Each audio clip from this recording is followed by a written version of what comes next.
Reliance, le podcast pour le temps d'un instant te reconnecter à toi, comprendre comment apprendre à se connaître pour enfin t'apaiser et rayonner. Je suis Jennifer Cabot et je travaille dans la reconnexion. Alors aujourd'hui, le sujet que j'ai décidé d'aborder, c'est le couple. En vous parlant dans un premier temps de ce qui fait la rencontre de deux personnes. On parle souvent, lors d'une rencontre de deux êtres humains, d'hormones, d'odeurs, de phéromones dans les attirances, comme toute une chimie en fait, une alchimie qui se met en place. Vous voyez ce côté un peu plus animal. Et en fait, il y a aussi deux systèmes énergétiques qui se rencontrent, deux auras, des corps énergétiques, et encore, si on remonte au-delà de cela, c'est deux âmes qui se rencontrent. Donc effectivement, c'est bien plus que deux êtres humains qui se rencontrent. Il y a les corps qui échangent des informations à notre insu. Il y a cette espèce d'attirance. C'est comme si se réveillait en nous l'affectif.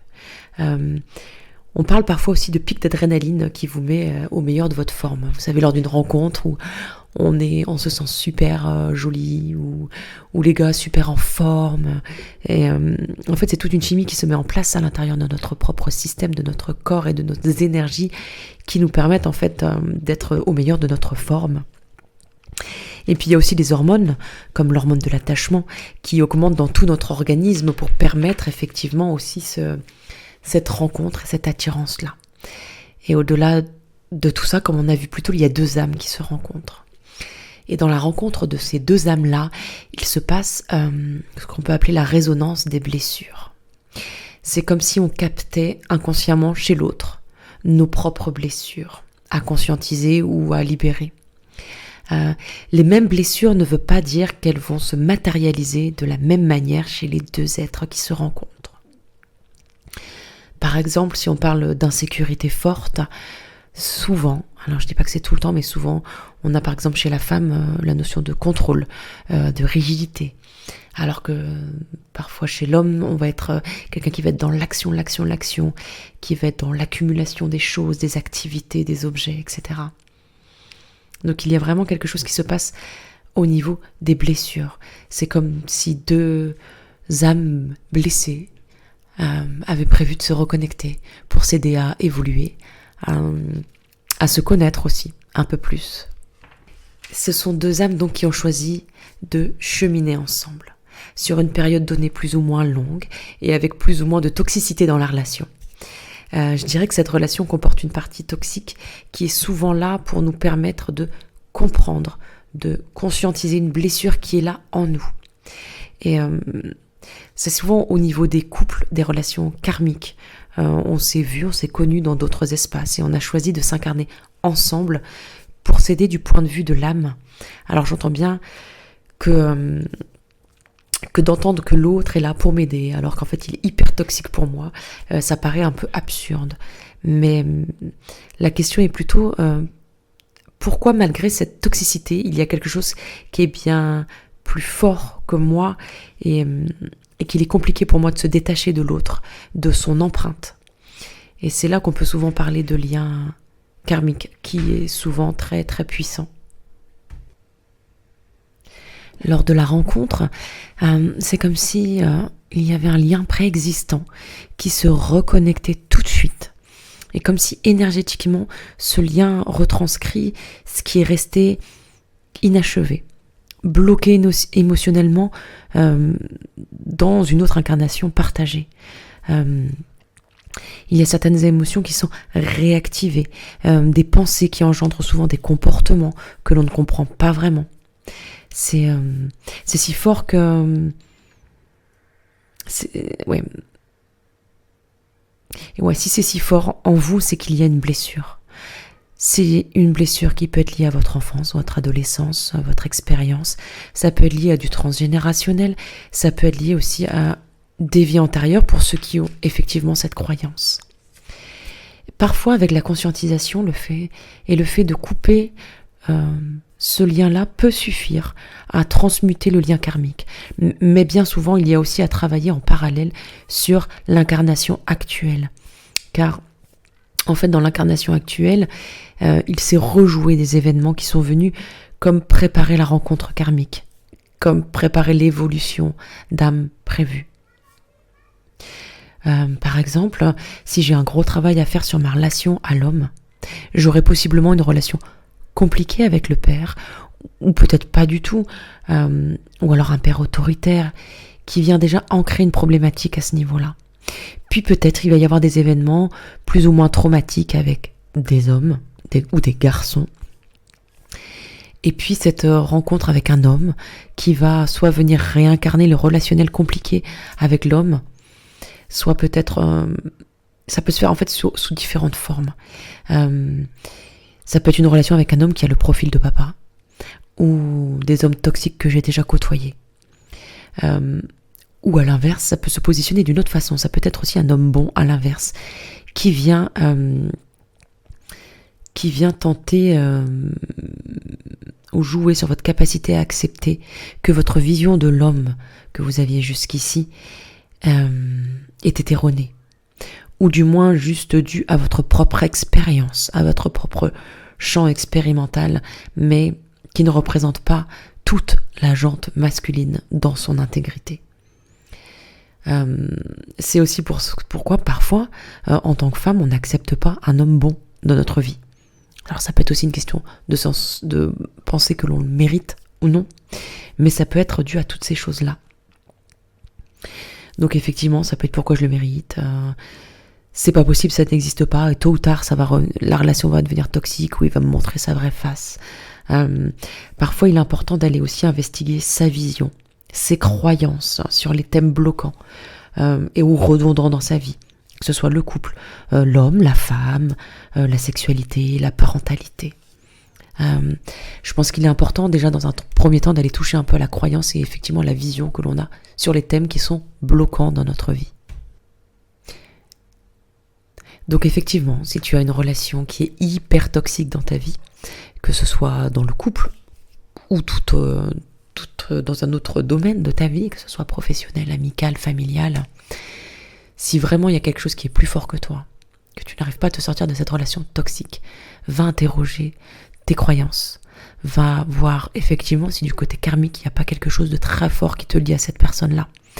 Ce sont juste des potentialités pour t'aider à déjà comprendre et entrevoir pourquoi tu es coincé dans cette relation qui est toxique.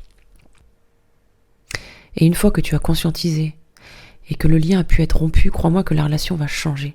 Soit il va y avoir une mise à distance de cette relation, la fin de cette relation, ou alors ça peut évoluer. Mais sache que de toute façon, vos âmes étaient prévues. Il était prévu qu'elles se rencontrent et qu'elles travaillent ensemble. Et le but, c'est de se faire évoluer, même si c'est compliqué des fois à entendre. Le but est de se faire évoluer dans le sens de s'apaiser, de libérer des blessures, de changer ses croyances, de changer son regard sur la vie, son regard sur les choses.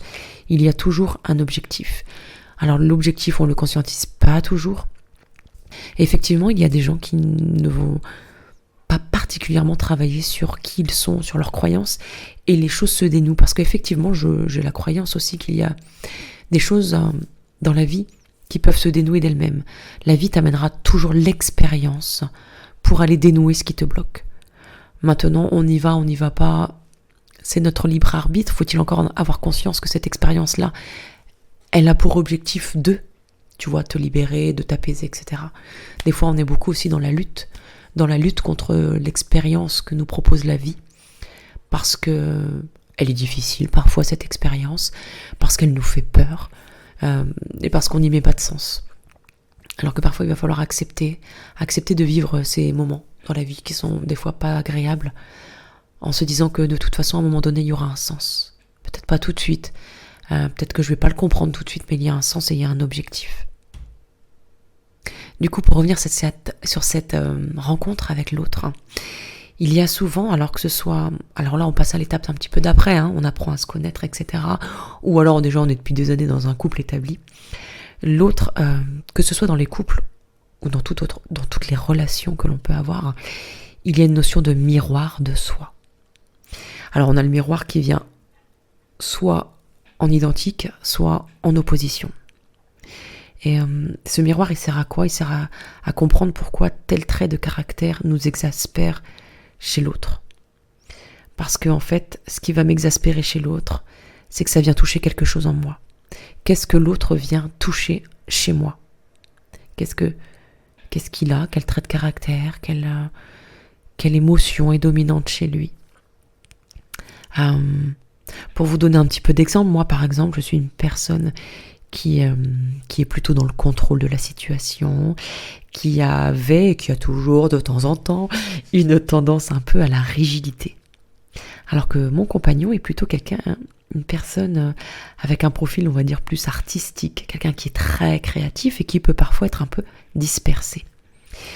Et du coup, ce trait de personnalité-là venait parfois heurter ma tendance à la rigidité. Et tout comme ma rigidité venait heurter quelque chose chez lui. Et sachez que c'est, en règle générale, toujours à double sens. Et ça, ne l'oubliez pas parce que c'est important. Parce qu'effectivement, on voit toujours ce qui vient heurter chez nous, mais on ne se voit pas très bien toujours ce qui vient heurter l'autre chez nous.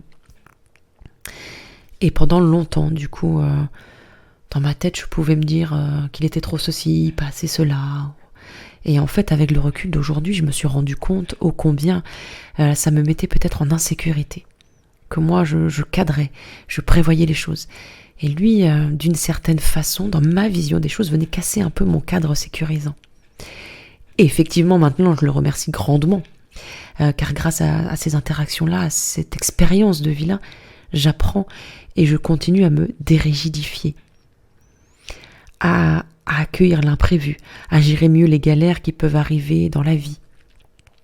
Alors, je ne vais pas me dénaturer, juste j'évolue. Et mon côté rigide et contrôlante, est génial pour gérer, pour organiser même la vie de famille, les vacances, etc. Pour le travail. Et son côté aussi est génial pour la vie de famille, pour le fun, pour partir en vacances, pour le quotidien, pour le lâcher prise, pour sortir des sentiers battus. Donc finalement, tu vois, c'est important de se rendre compte que on est comme on est. Et je ne serai peut-être jamais comme lui et c'est pas le but. Et il ne sera jamais comme moi et c'est pas le but non plus. Mais que l'on forme une belle complémentarité. Qu'il y a un endroit malgré nos différences où on peut se rejoindre. Et je crois que ça c'est important de se le dire. Il y a toujours des points où l'on peut se rejoindre. Les effets miroirs peuvent revêtir aussi différentes formes.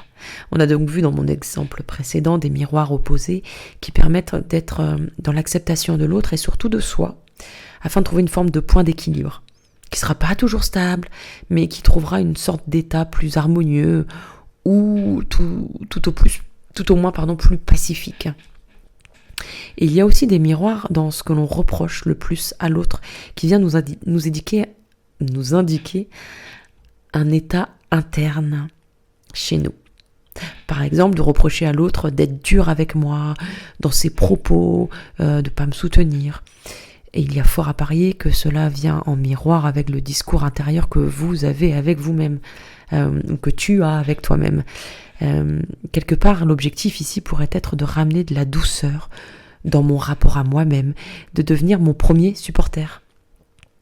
L'énergie que l'on reçoit est bien souvent celle qu'on aimait, même si c'est compliqué à comprendre, compliqué à accepter. Alors bien sûr, il y a plein de choses à creuser dans le domaine psychologique, transgénérationnel, aussi spirituel. On pourra le voir plus tard. Alors observe bien ce que tu reproches à l'autre et va voir en quoi ça fait écho chez toi. Alors parfois c'est difficile d'y voir clair seul, d'où l'importance parfois de se faire accompagner par quelqu'un qui a un regard extérieur. Et sur le côté spirituel de cet effet miroir-là, effectivement c'est comme si tu pouvais te voir dans un miroir en face et qu'en fait ce miroir était vivant, il était mobile. Ce que tu regardes dans ce reflet-là est en mouvance et prend la forme, l'aspect des autres que tu rencontres dans ta vie. Et c'est comme s'il y avait des connexions qui se faisaient à cet endroit-là. À chaque chose à conscientiser, à chaque chose à prendre en compte à l'intérieur de toi, il va se positionner chez l'autre. Souvent on dit effectivement que ce qu'on apprécie chez l'autre, ce sont nos plus grandes qualités. Ce que l'on critique chez l'autre, c'est ce qu'on n'accepte pas de soi. Et il y a toutes ces notions-là qui s'opposent en fait dans ces effets miroirs-là, pour te permettre aussi de te connaître mieux. Et en fait c'est ce qu'on peut percevoir même énergétiquement, c'est que on est tous connectés les uns aux autres, mais pour apprendre à mieux se connaître soi, à mieux connaître aussi l'être humain, parce que mieux on se connaît soi, mieux on apprend à s'accepter, et c'est ce qui va se retranscrire dans la matière en face de soi. Car mieux on s'accepte, mieux on accepte l'autre. Après, je ne sais pas dans quel sens ça se joue, si c'est je m'accepte mieux donc j'accepte mieux l'autre, ou j'accepte mieux l'autre et donc je m'accepte mieux.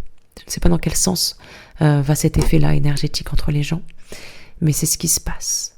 Et plus je bouge ce qui se passe en moi, plus la relation à l'autre évolue. C'est-à-dire que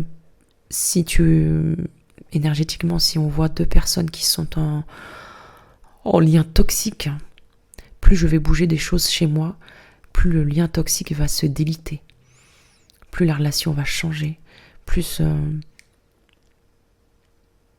soit des liens positifs vont se créer, se renforcer, prendre plus de place, soit le lien va se déliter et du coup la personne va sortir de mon cadre, de mon champ visuel et donc de ma vie.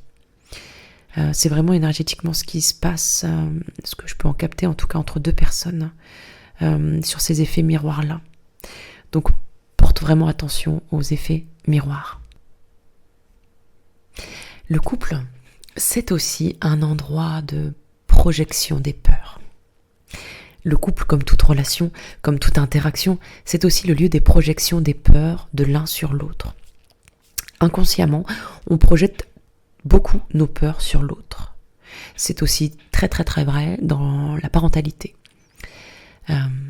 Bref, si on se repositionne sur le couple, donc inconsciemment on projette beaucoup nos peurs sur l'autre sans que cette peur ne concerne réellement l'autre. On projette sur l'autre nos peurs, nos croyances, en créant parfois nous-mêmes des situations qui viennent comme valider nos croyances. Et puis bon, on se le dit entre nous, mais bien souvent on choisit notre partenaire en fonction de nos croyances. Et c'est un processus totalement inconscient. Mais si par exemple je crois que l'homme ou la femme trompe, ou trompera forcément son partenaire, il y a fort à parier que vous allez être attiré par ce type de partenaire. Alors je ne dis pas cela pour vous culpabiliser, ce n'est pas de votre faute, mais vous y pouvez quelque chose. Et si c'est votre cas, je vous conseille vivement d'aller chercher d'où vient cette croyance, voir d'où elle vient pour la transformer, pour la transmuter. Peut-être vient-elle de votre enfance, de votre famille, pourquoi pas de vie antérieure. Bref, il est important d'aller voir où elle s'est cristallisée cette croyance, d'où elle vient. Et par ces processus-là, en fait, on peut projeter beaucoup de peurs. La trahison, l'abandon, le mensonge, le manque, l'ennui, la routine, mais on peut aussi avoir peur de l'amour, peur aussi de la réussite du couple. Parce que on se dit souvent que dans nos plus grandes peurs, on a peur de l'échec. Oui, mais souvent on a aussi très très peur du positif, peur de la réussite, peur de l'amour, penser de pas le mériter, peur de voir la grande personne pleine d'amour que l'on est, la personne aimable que l'on peut être et que l'on est déjà. Donc on a vu effectivement l'effet miroir, le fait qu'il y a beaucoup de projections, de peur. Il y a des choses aussi dans les projections sur l'autre, souvent on cherche en l'autre le soutien, la validation. Je remarque aussi chez beaucoup de femmes deux comportements qui peuvent revêtir une certaine forme de toxicité. La première, c'est chercher en l'autre le soutien et la validation de nos choix. Et le deuxième, c'est aussi vouloir sauver l'autre, la sauveuse ou encore l'infirmière. Ce sont deux types de comportements très fréquents et que je vous conseille d'étudier dans votre couple, mesdames. Si vous sentez un déséquilibre ou que vous vous épuisez ou que vous ne sentez pas soutenu ou pas suffisamment ou pas de la façon dont vous le souhaitez, il y a quand même de fortes chances que vous fassiez partie d'une ou de ces deux catégories. Et aucun jugement, j'ai fait partie des deux. Donc rassurez-vous, ça se dénoue, ça se libère et avec quelques conscientisations et quelques outils, ça se fait. Le tout, c'est déjà de prendre conscience de ce qui se joue dans ma relation. Quand on parle du soutien et de la validation de l'autre, que l'on cherche constamment, dans ce cas précis, il est intéressant aussi de comprendre en quoi c'est important d'obtenir cette validation et ce soutien. En temps normal, ça peut nous permettre de se sentir valorisé, de se sentir aimé. Alors, mais ça peut venir aussi, ça peut devenir en fait une problématique. Si c'est une recherche constante de ce soutien, de cette approbation, ça peut venir vous déposséder de votre pouvoir personnel. Alors je trouve qu'à ce moment-là, c'est important de se questionner peut-être sur la relation au père. Est-ce qu'il a été présent? Est-ce qu'il vous a soutenu? Quand on parle de la relation au père, on parle souvent de l'estime de soi. Quelle valeur je me donne? Et aussi à la notion de sécurisation. Donc posez-vous ces questions. Quel regard a été posé sur vous? Ou du moins ce que vous en avez ressenti. Parce qu'effectivement, entre le regard qui a été posé sur vous et ce que vous avez perçu, il y a souvent des gros écarts. Donc en tout cas, comment vous l'avez vécu, perçu, interprété. La question à se poser, si ton partenaire, ou tu ne te sens pas soutenu par ton partenaire, ou que tu sens qu'il ne valide pas tes choix, la question importante à se poser, c'est malgré ça, est-ce que tu y vas quand même? Est-ce que s'il y a quelque chose qui te tient vraiment à cœur, est-ce que tu y vas ou est-ce que tu laisses tomber? Est-ce que tu crois plus en ton projet, en tes propres choix? Ou finalement, si tu laisses tout en friche parce que tu n'as pas obtenu ce soutien et cette validation de l'autre? Parce que là, le problème qui va se poser, c'est que tu laisses là ton pouvoir personnel à l'extérieur de toi. Comme si tout dépendait de l'autre. Que tu recherches en dehors de toi la validation. Et c'est une manière aussi de se couper en quelque sorte de soi-même, de son intuition, de sa confiance en soi, de ce que l'on est au fond de soi. Et nombreuses sont les personnes qui se coupent d'elles-mêmes lorsqu'elles sont en couple. Et ça nous arrive tous à un moment donné, surtout vers les débuts. Et c'est vrai qu'avec le temps, petit à petit, c'est comme s'il y avait, peut-être pas forcément dans tous les couples, mais une espèce de réappropriation du moi, de qui je suis. Parce qu'on a tendance à se couper du soi, de ce que l'on est pour coller aux attentes de l'autre. Et souvent, c'est dans l'objectif d'être aimé de l'autre. Mais tu vois, ça veut dire qu'il se pose la croyance de là, pour être aimé, je dois répondre aux attentes aux attentes de papa, aux attentes de maman, aux attentes de la société, etc., etc., etc. Donc quelque part, on s'oublie dans l'autre. Il y a une forme de dissociation, tu vois. Et énergétiquement, on pourrait percevoir ça comme une absorption volontaire dans un espace énergétique qui n'est pas le mien. Je me fonds dans les énergies de l'autre comme pour passer inaperçu, comme si mon énergie n'avait pas à vivre ou n'était pas assez puissante pour être visible ou pour vibrer. Et ce que je perçois énergétiquement, c'est une forme, une fuite de sa propre puissance, comme si je n'avais jamais pu me dévoiler ou m'expandre dans mes énergies et que j'avais perçu que mes propres énergies comme pas suffisantes. Alors que bien souvent, ce sont des énergies qui sont puissantes, qui demandent à émerger. C'est souvent pour ça qu'on a un appel. C'est que les énergies qui sont à l'intérieur de nous sont puissantes et demandent à émerger. Et qu'elles sont en capacité d'exister par elles-mêmes. Même si effectivement on est tous interdépendants les uns des autres d'une certaine façon, ou du moins interconnectés, on va dire plutôt. Donc il y a quand même une forme de dépendance quelque part les uns des autres, puisqu'on est tous connectés. Mais il est important de savoir que dans ce un, dans ce tout, dans cette interconnexion, il est important que chacun d'entre nous existe aussi par lui-même, apporte sa propre énergie, sa propre couleur, sa propre aura au monde, en fait, à l'espace que nous partageons. Alors, c'est important de te poser toutes ces questions-là quand tu es en couple. Parce que je pense réellement que pour qu'un couple fonctionne et s'épanouisse, on a souvent tendance à faire un quand on se rencontre. Et je pense que le vrai secret, c'est d'être deux. c'est peut-être 2 ou alors 3 si on prend le couple comme une entité, ça serait le premier partenaire, le deuxième partenaire et le couple, qui pourrait former une troisième entité, si on peut dire. Il est important d'être dans ce couple-là pour aussi partager des moments, s'aimer, tout ce qui est dans la matière, mais aussi pouvoir intégrer que l'autre peut des fois réanimer des blessures chez nous, que je projette et que l'autre projette sur moi ses propres peurs. Accepter aussi de ne pas être dans cette dépendance affective, de trouver sa propre puissance, sa propre vibration à l'intérieur de ce couple-là. Même si parfois trouver sa propre vibration veut dire aussi de détruire ce couple-là. Il est important de se sentir unique, d'essayer d'être le plus possible soi, et ne pas être tout le temps dans nos propres blessures. Je pense qu'il est important aussi dans cette notion de couple d'accepter ce que l'on ne peut pas changer. On ne peut pas changer l'autre, tout ce que l'on peut changer c'est soi. Accepter l'autre, c'est aussi s'accepter soi. Donc juste voilà, pour conclure sur ce thème-là, voilà, j'ai choisi du coup de vous présenter quelques éléments importants que je trouve dans un couple, que ce soit dans la rencontre ou dans la vie du couple. Voilà, si c'est possible pour toi, interroge-toi sur ces peurs, sur ces dépendances, sur ce qu'est l'autre, sur ce que tu es toi, sur ce lien si particulier qui vous unit. Et puis effectivement, si peut-être que tu peux être aussi dans le cas où tu n'arrives pas à former un couple.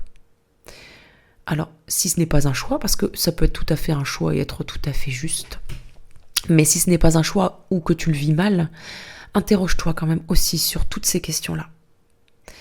Et tu peux aller chercher effectivement tes croyances, tes peurs, que ce soit dans ton enfance, dans ton adolescence, dans tes expériences, mais aussi dans ton transgénérationnel et dans les vies antérieures.